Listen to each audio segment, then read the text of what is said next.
Hello everyone, welcome to our channel. Telugu రాష్ట్రాల్లో మారిన వాతావరణ పరిస్థితులు. గత 3 రోజులుగా నమోదవుతున్నటువంటి ఉష్ణోగ్రతలు పూర్తి స్థాయిలో తగ్గి రానున్నటువంటి రోజుల భారీ వర్షపాతం నమోదు కానుంది. వివరాల్లోకి వెళ్ళి వాతావరణ పరిస్థితులు తెలుసుకునే ముందు మీరు ఇంకా మన ఛానల్ కనుక సబ్స్క్రైబ్ చేయనట్లయితే వెంటనే సబ్స్క్రైబ్ చేయండి.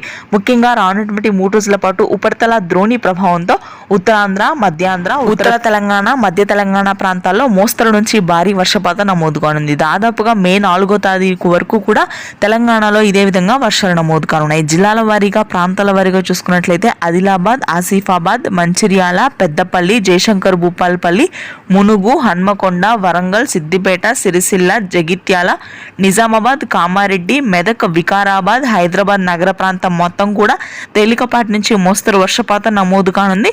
ముఖ్యంగా ఏప్రిల్ 29, 30 తేదీలో హైదరాబాద్లో భారీ వర్షాలు నమోదు కానున్నాయి. అత్యధికంగా ఈదురుగాలు ఉండే అవకాశం ఉందని వాతావరణ కేంద్రం వెల్లడించింది.